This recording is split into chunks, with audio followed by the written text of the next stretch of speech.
we are going to talk about something a little bit different. I've heard this concept before too. Are we overweight as a society or under muscled? Sometimes thinking of a problem like being overweight, that might look surface level what the actual problem is. But on a deeper level, there's something else going on. For decades and decades, most health conversations are stuck on the body fat. We need to lose our body fat. Shrink it, melt it, blast it, whatever you got to do. However, I want you to think about flipping the script and that we're not necessarily over fat, we're under muscled. And I think that's going to change your approach to your weight loss and your health goals. So first things first, building strength helps to break the binge restrict fat shame cycle. Fat loss isn't necessarily the problem. It's actually quite easy to lose fat. I know many friends, and I've had many clients that have actually lost the fat and the body weight. The problem is they gain it back. And why do they gain it back? Because the muscle helps to keep that metabolism relatively high. And so if you're constantly feeding the body shaming your body for not looking a particular way, it can cause somewhat more of a disorder, specifically eating disorders. Even if people aren't overweight, they constantly think, I need to lose far more fat. Now you can make the counter argument of, oh, I need to gain more muscle.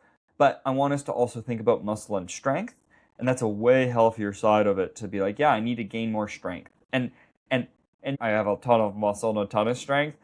It's really hard to get. That's the thing. It's actually really easy to lose weight. You just stop eating. If you stopped eating, you're going to lose a fuck ton of weight. To gain a lot of muscle and strength, you're going to have to go to the gym like 5-6 times a week. You're going to have to eat so much and you have to eat so much good food. It's going to be really hard to gain that muscle and strength. So that's part of that aspect as well. On top of that, restrictions of losing gain. You cut calories and you're white knuckling it, and then you blame yourself when you can't resist, right? And the goal is always less. And then once you've mastered that, it's even less, and then more less, and then almost until you feel like you're not eating very much. And then skipping breakfast just is a normal part of your day. And muscle flips your frame entirely. So instead of shrinking, let's think about growing. Instead of subtracting, you're adding, right? Muscle and strength is the new skinny, is what I want you to think about. And most people would benefit tremendously thinking about adding more muscle and more strength. Muscle gives you some identity. I'm a strong person, purpose, right? Building strength and confidence. So strength changes how you see yourself. Rather than thinking, I need to be smaller, thinking, I'm getting stronger. One drains you and one builds you up. It's a daily practice, right? Carrying groceries with ease is something that you don't think about until you can't carry it with ease. Putting a kid on your shoulder and just tossing them around, it's all fun and games until you blow out your back. And when you actually feel strong, your everyday life gets so much easier. And strength does make almost everything that I can imagine easier. And it's I see many clients who struggle with that strength. And yeah, of course, it'd be nice if they lost a little bit of weight, but what helps their day-to-day life is adding more muscle and adding more strength. When it comes to fitness, we're not necessarily trying to train at being better at exercise, rather than we're training to be more capable in our life. And muscle is not necessarily vanity, it's capability. And when you see someone who's pretty fit and strong, they look capable, right? And your goal is to build something, it's to build you. Build you up rather than shrink yourself down. Lastly, muscle is your defense, it's your armor against aging. I definitely have a fear of aging. I got some gray hairs going on. You won't be able to see them on camera, but if you look really close, you'll see it. I got some wrinkles going on. 31, closer to 32, and I'm no spring chicken anymore. What's crazy is after 30, we start to lose, let's just say 3 to 8, that's what the studies show, percent of our muscle every decade. Okay? By your 80s, that could be 40 to 50%. That's a lot. That's a lot of muscle loss. But lifting weights increases your muscle mass. There was a really cool study that adults aged 85 to 95, that just 8 weeks of resistance training produced an average thigh muscle gain of 9%. So it's never too late to start. Those are usually people who haven't started before, but it's not a death sentence. And anti-aging is really why we should be working out.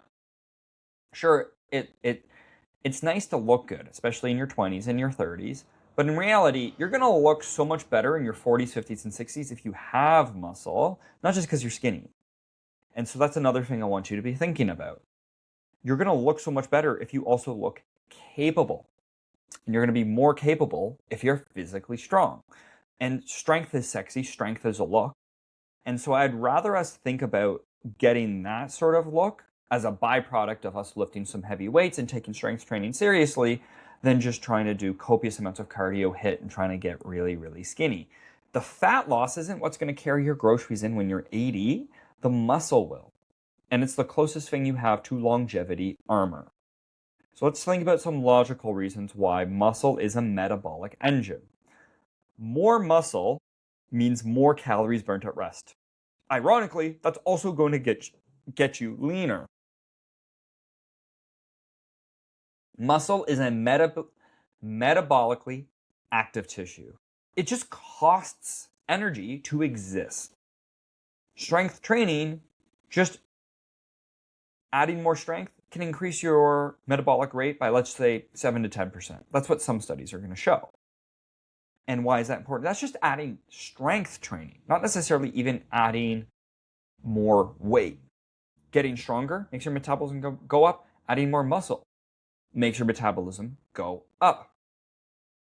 And over time, it's going to be this compounding interest. Sure, steady state cardio helps you burn calories, but if you've overdone it, you're already in a calorie deficit and you're not strength training enough, it will strip away lean muscle mass as well as that fat, and now that metabolism is starting to go down. Instead of having that, let's say, 7% increase, now we're down a -2 metabolic increase. I'm just using some basic numbers there, which might not seem like a big deal, but what happens when you stop doing cardio? You're still at that -2. When you stop lifting weights for a little while, you're still at that 7, then a 6, then a 5. And so there's this compounding effect. There's more that just meets the eye than the calories being burnt. And that's one thing that really bugs me is when people are focused on, oh, that was such a good workout, it burned, and I burned so many calories. What's the adaptation you're looking for, and how does that adaptation help you to your long-term goal? There's layers to this. There's people who play chess, and there's people who play checkers. Gym owners, fitness enthusiasts, and not necessarily highly educated strategic trainers are going to think in the short term where, oh, we just need to burn more calories and cut your calories. That's playing checkers. Playing chess is moving pieces despite not necessarily knowing exactly what the outcome is, but you're putting yourself in a better position and you're thinking 2, 3, 4 moves ahead, predicting what the next person's going to do, and you get to a point in chess where you're good enough and you know exactly what they need to do to still stay in the game, but you've already won in your head. You just have to play it out. And strength training, for the purpose of weight loss, is playing chess. It's a long-term game. Building muscle indirectly helps with the fat problem. And that's why adding more muscle to your frame will, ironically, A, just from a body fat percentage, it will make you leaner. But B, then you also have a higher metabolism, so you burn more fat, right? Stop chasing the fat loss, and you earn it instead being patient over a long period of time. You want to burn fat around the clock, build the engine that does so, and that engine is muscle. Again, skeletal muscle is the largest organ in the body. We think of it as the skin. No, your skeletal muscle is an organ. And it accounts for 80% of your glucose disposal after a meal. So when you eat, you have all of that blood sugar going to go into your muscle. If you don't have that muscle, that becomes a massive problem, right? When you spike that blood sugar, then you can have behavioral effects. You get more resistant to insulin. And so that skeletal muscle is the tissue that insulin sends sugar to go into. And if you don't have a lot of that muscle, you don't have as much of a bank. And that becomes really important when you're trying to prevent type 2 diabetes and other metabolic syndromes. Ironically, when you are more insulin resistant, you're also more likely to store body fat. You're also more likely to not build as much muscle. Muscle is more than just movement. It's an organ, and it helps regulate the entire body. Think about it this way. The symptom of being under-muscled is gaining body fat. So should we try to chase the symptom, which is gaining body fat, trying to bring body fat down, or should we build the system that prevents the disease, obesity, which is building muscle? Most people talk about obesity being a disease. And do you know what that's a disease of? Not having enough muscle. And I want you to start to think about it that way. Yes, it's cosmetic, but that's the actual logical reasoning, right? Having high muscle mass helps with all-cause mortality. Having low muscle mass is a increased risk, 50 to 60% of all-cause mortality. So then you combine that with poor metabolic health, and it gets even worse. Fat is part of the picture for sure, but if you're fat and you have muscle, you're actually way more protected than if you're skinny and you don't have muscle. Muscle is the currency of longevity. It's the best investment that you can make, and it's really hard to make it. It's simple, but it's not easy. You lift with your weights, you track your progress, you add progress over time, and you do need to eat enough to fuel your body to build muscle. Should you be doing that all the time? No. When you've built some muscle, you've built that metabolism enough, you've earned the right to go into a cut. The biggest mistake is people go into the cut right away. Add a little bit of muscle first, trust me. You don't even have to bulk. Just don't change your diet and add some strength training. Obviously, if you're a fan of the podcast, I will always give you help. So, I'm going to do a little Easter egg. If you DM me on Instagram, undermuscled, I will give you a custom program with some check-ins for 12 weeks to help you build some muscle. Anybody who DMs me that can have access to that until the end of July.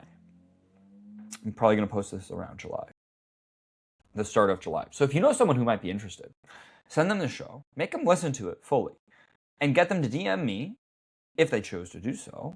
And yeah, I'm more than happy to help out. So please comment, like, share, send reviews. But I appreciate you guys for listening, and until next time.